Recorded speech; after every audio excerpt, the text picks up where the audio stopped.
seeing beyond. Active TV, seeing beyond. Are you constantly bothered by back or neck pain? Were you in a car accident and just can't get rid of the constant aching? Do you frequently get headaches, neck pain, numbness? If so, you have come to the right place. We are proud to be the best clinic in rheumatism treatment, and getting our client pain-free is our #1 goal. We have helped hundreds of clients greatly reduce or eliminate their pain in just a few sections. Don't suffer another day.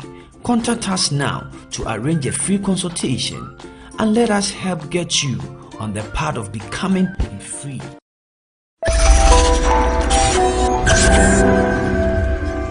Active TV, seeing beyond. Active TV, seeing beyond. Good evening, cherished viewers. You're welcome to Voters' Choice 2020. Today, on exclusive Voters' Choice 2020, we have a honorable member who needs no further introduction. He's a Ghanaian lawyer of international repute and a politician. He belongs to the New Patriotic Party and served as Attorney General and Minister of Justice of Ghana in the John Agyekum Kufuor administration. He's currently Ghana's High Commissioner to Canada. So viewers kindly join me as I engage Honorable Ni AYIKOI OTOO Esquire on Voters' Choice 2020. Honorable, you're welcome. Thank you for having me. We are honored to have you today. It's also my pleasure. Sure. Yes, let's begin with your early life and education. Well, let's talk about very humble beginnings. I didn't have highly educated parents. You know, my father was a bearer of Ebenezer Secondary School, and my mother was a Mokola woman.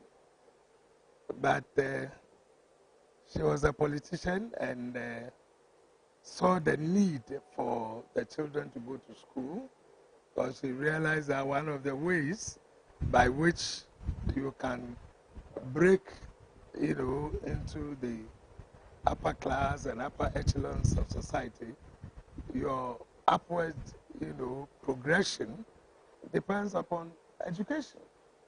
So she didn't want to, bother about what you need when it comes to education. So I could say that she was sort of a pillar.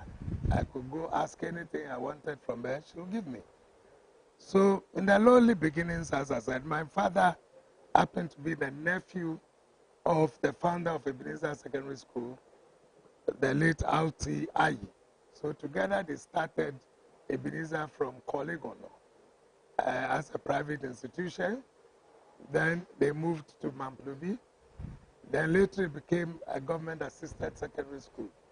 So obviously, I went to Ebenezer Secondary School from 1969 to 1974. In those days, we had what we call the sit form. Yes. Yeah, these days we are talking about senior high schools and the rest. So Ebenezer didn't have a sit form. And I had also attended, as it were, an all-boys school.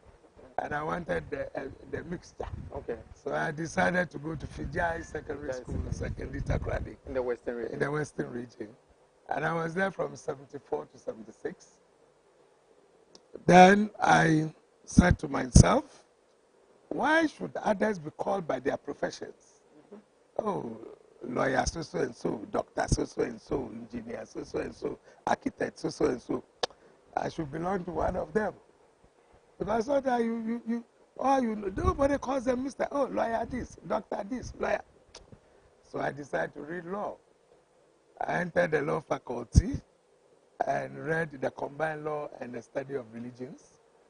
And by 79, we have completed with the University of Ghana, moved on to the Ghana School of Law from 79 to 1981, and we were called to the bar.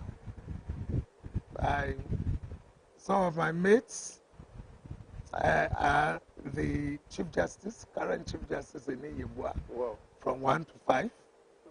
The current Attorney General Gloria Akufo, the Bafo-Boni Supreme Court Judge, and Mariam Owusu Supreme Court Judge. These are all my mates, very troublesome guys at the University of Ghana in 1971, 76 to 79, before we all moved on to the Ghana School of Law. I remember an article written by this gentleman, one of these guys, the professor, the current Minister of State in charge of Quatrot. He was writing the Quatrot in the Mirror, Yanka. Okay, Professor Yanka. When I was Attorney General, I decided to write an article about some of us and our colleagues. Very interesting. So we're called to the bar.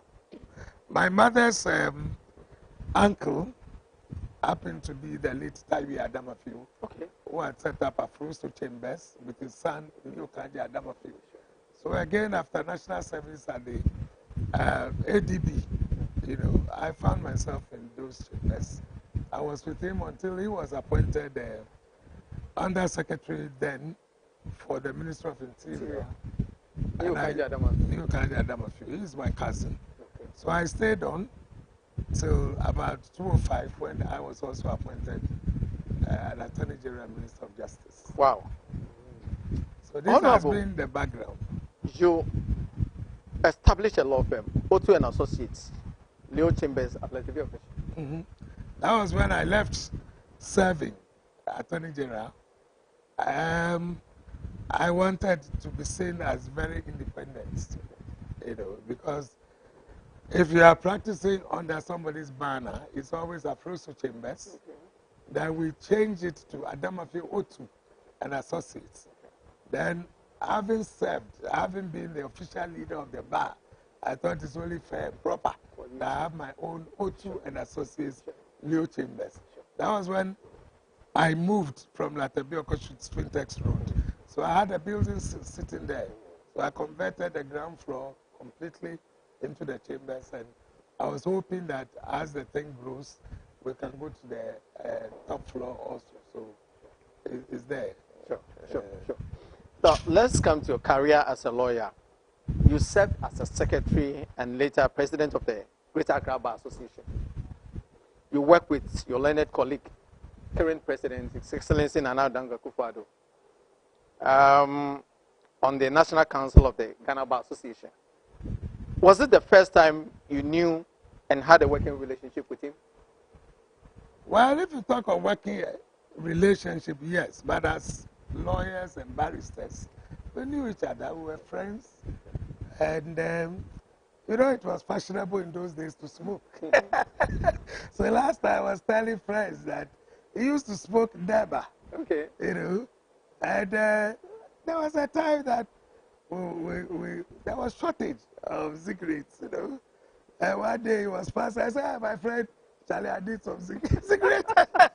He said, come, I have something we call Golowas. I said, where is it from? He said, well, this one is from Togo. Okay.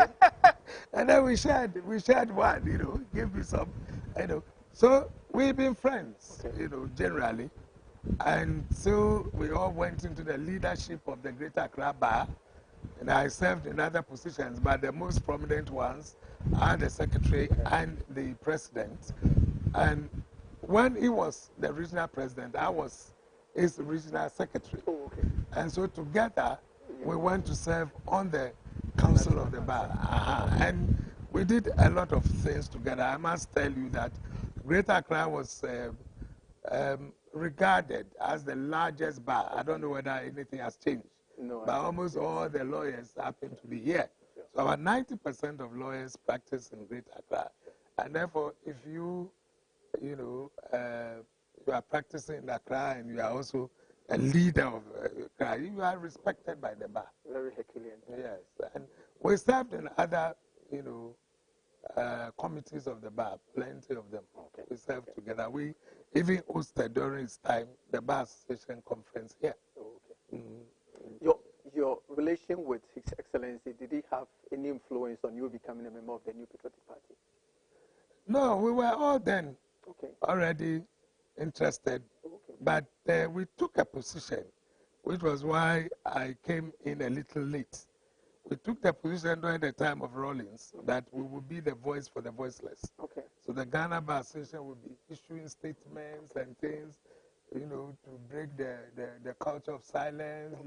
We should be heard. So we worked together, but I would say that they were ready to show their faces as the members of political parties, whilst the leadership itself said, oh, when they see us doing that, people will not trust us. They will think that we are fronting for a party. So some of us stayed back, but not he. He and others were showing their faces. But we were all involved generally. New Patriotic Party was formed later, just from what do you call it, the Danko-Buza Club and the rest, then it evolved into that one. So at that time, we were all already formed. We had our, 1992, I practiced law for more than 10, 12 years already. Yeah. So we were adults. Not necessarily because we were not doing politics. Okay. We were doing bar politics. Yes. In fact, when he wanted to contest for the presidency of the bar, and at the same time he was also contesting at the Buakwa at the time, people felt that he could not make a false step by losing the presidency of the bar for people to say he's not popular and that will affect him. So we had to send a delegation to go and convince him. And I was one of them to ask him to pull, step down for Samuel Kujato. At that time, that he was a favorite, by all means, would have won. I said, look, you are concentrating. Even if you win, you go and win at the other side. What happens? So step down. We went to his place where he was staying. I think we were in Kumasi or so. And Sheshe and the rest were also there. We talked and he agreed. So the following day, he just stepped down. We were Now, friends. Talking about Jerry John Rawlings, then Chairman Rawlings, how did you get to know him? I had very little to do with him, to be honest with you, because the experiences of my mother. I told you my mother happened to be a Mokla woman, and immediately after the election, the revolution, they went to town, asked buyers to line up, and they sold their things. My mother was selling poplin, what they call lining, lining and menswear, and they just asked them to pay 1 cedi, 1 cedi, 1 cedi, and they collapsed the business. So she came home. And unfortunately for her, when Lehman came, she started picking up the pieces, and she went back and started work.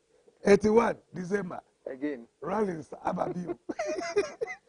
He came again. And then the same thing happened. And she came home.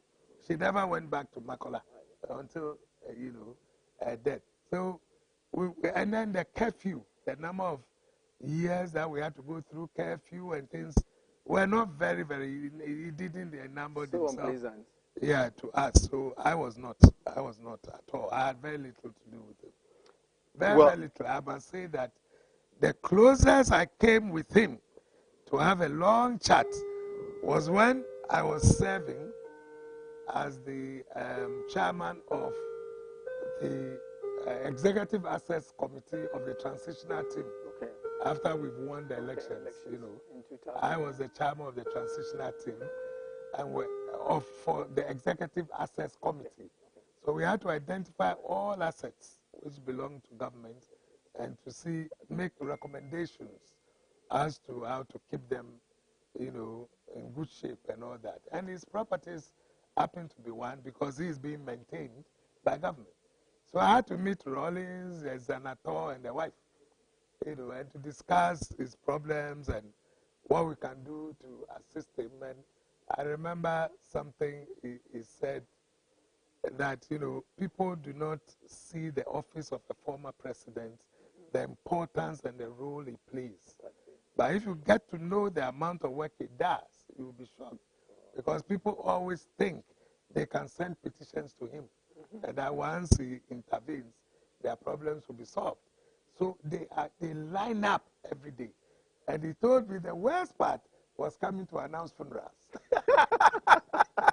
That was the worst part because they are all expecting money. Exactly. Once they come to tell you that you are given by way of maintenance, I think we changed his car for him.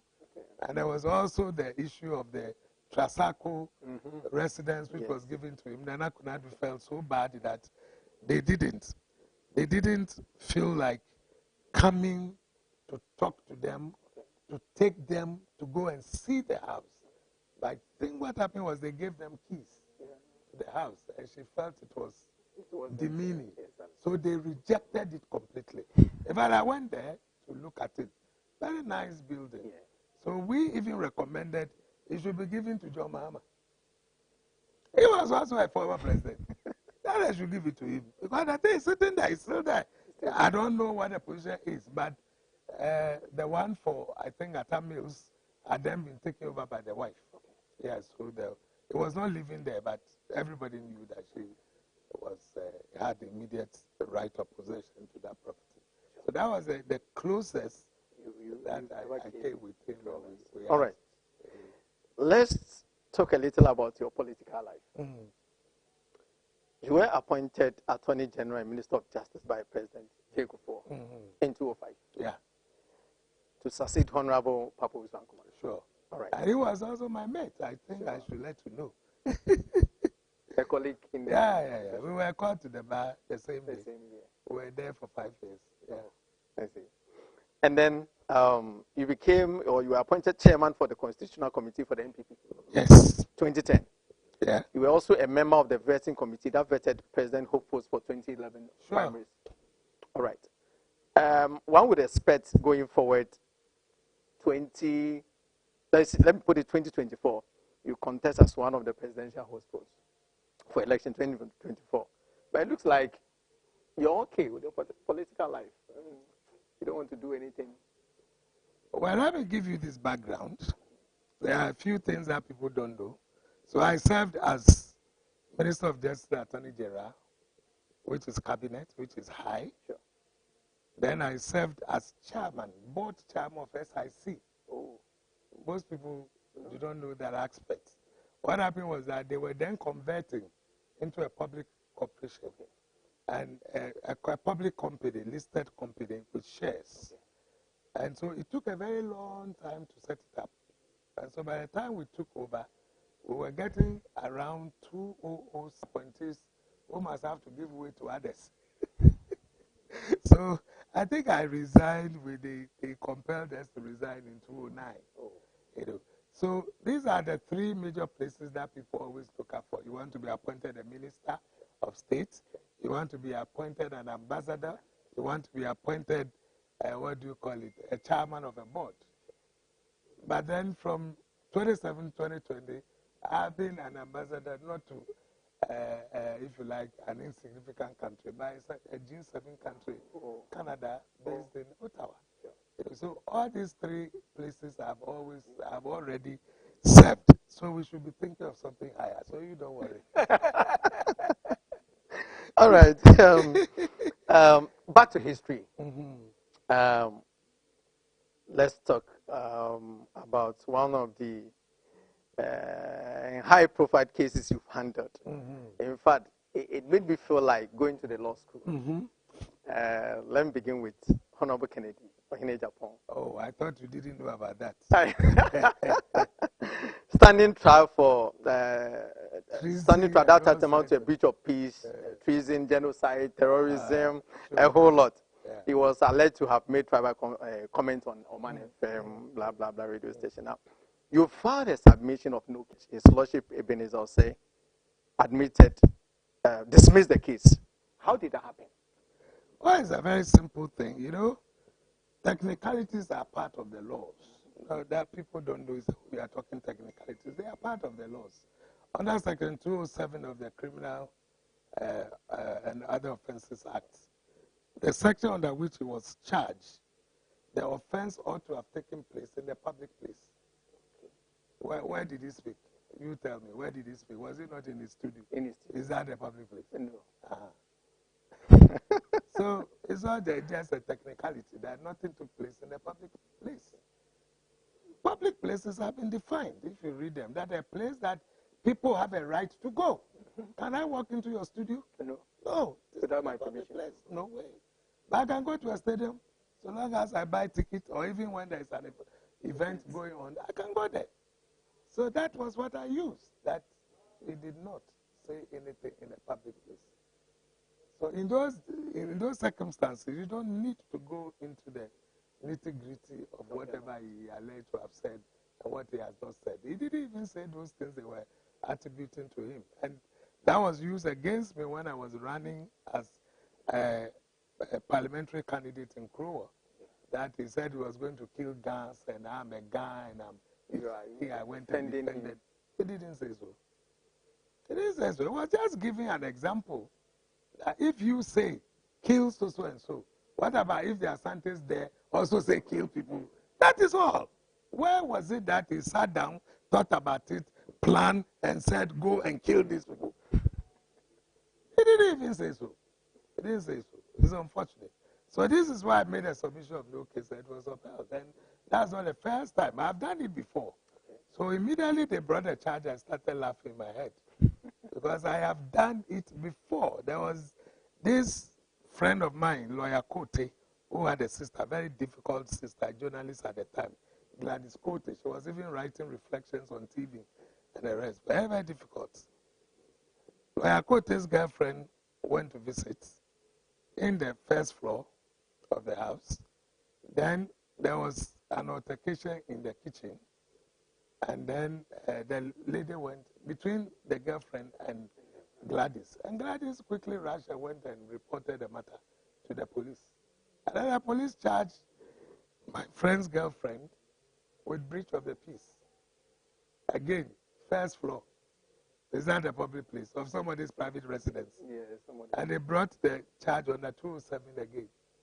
And I got him out. And it was presided by the then Chief Justice, Justice Sowa, who said appeal. So he wants to come down to the High Court to help with appeals which were pending at the High Court and to hear other applications. You know. So when we went, we started the case. He was listening to me. I came to public place. I defined it as it is defined in the law. He said, please take your seat.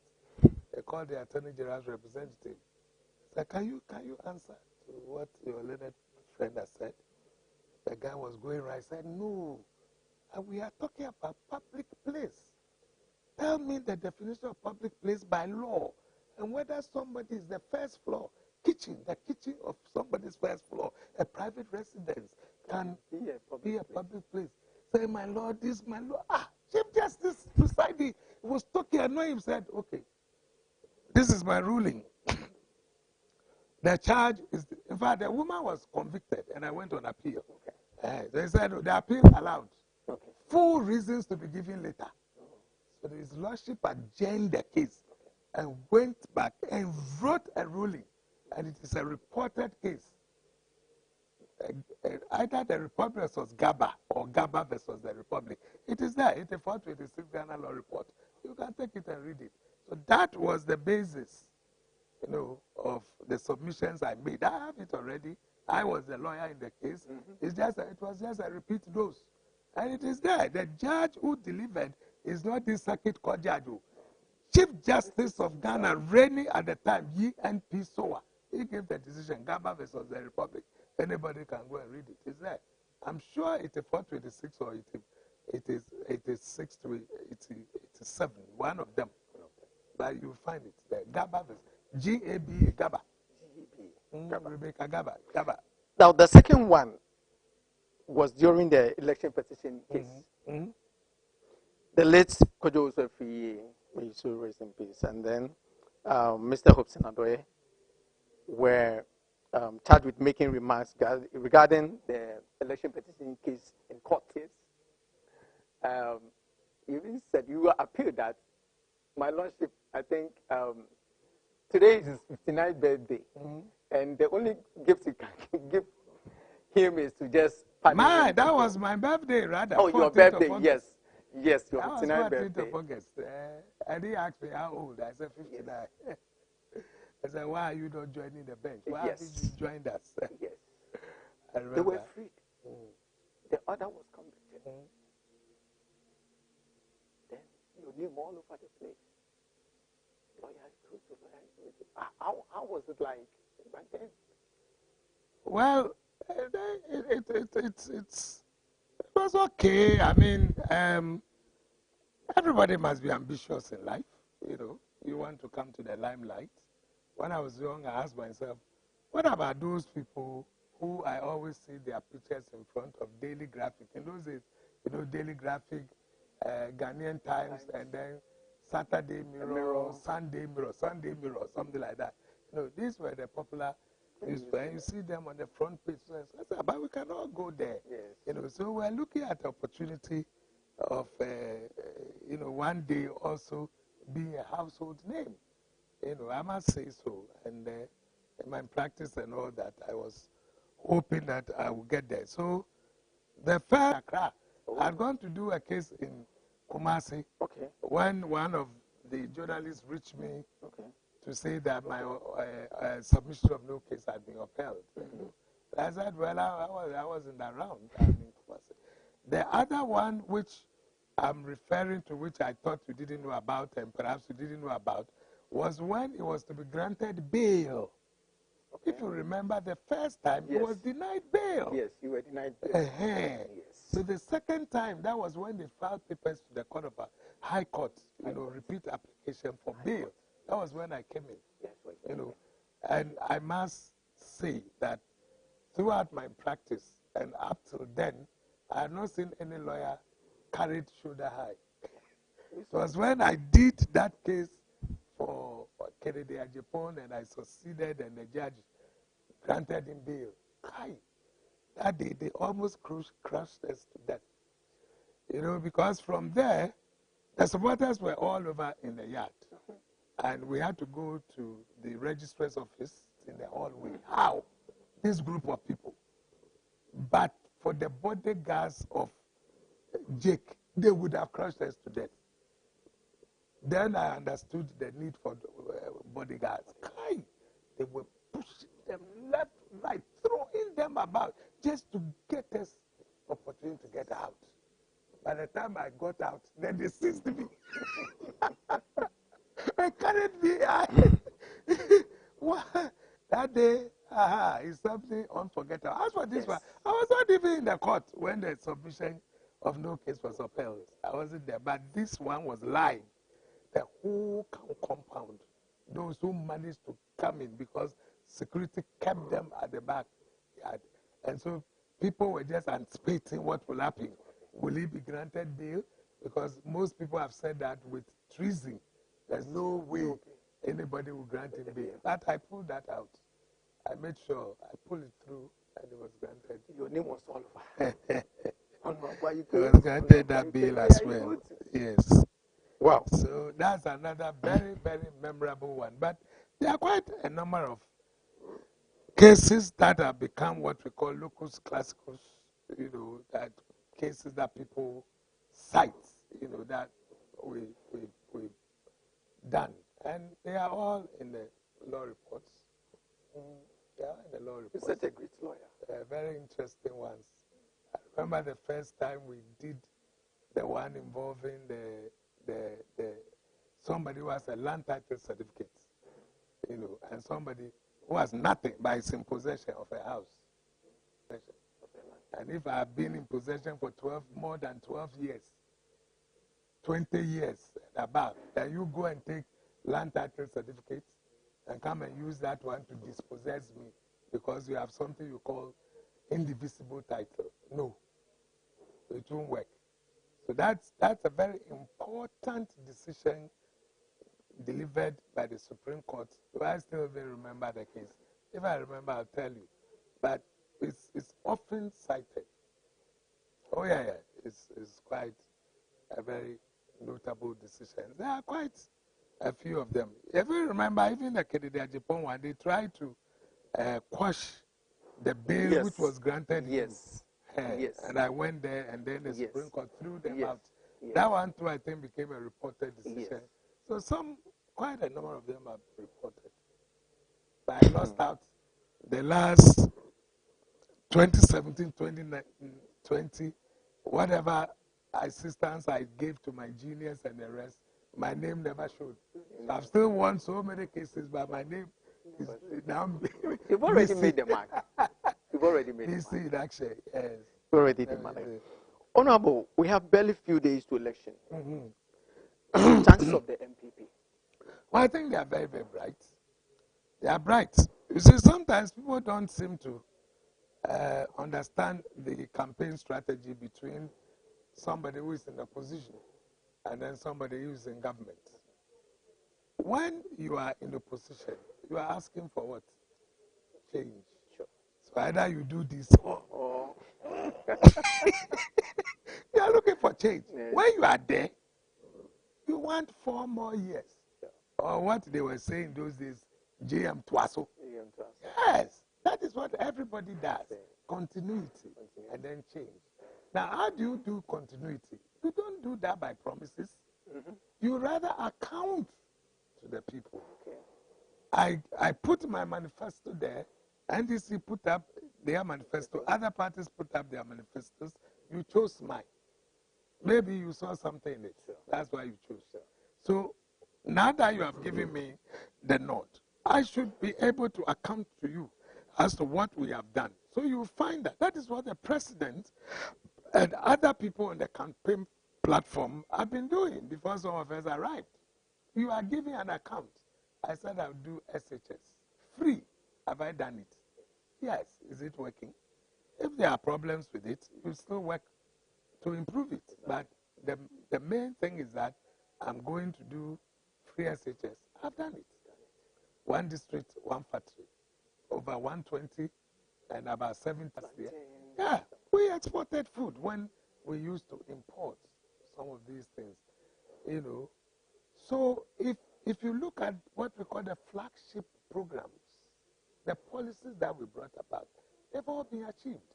When there was the issue of ambulances, which was not even part of the campaign promise, we took it up because people were shouting that we did not have ambulances.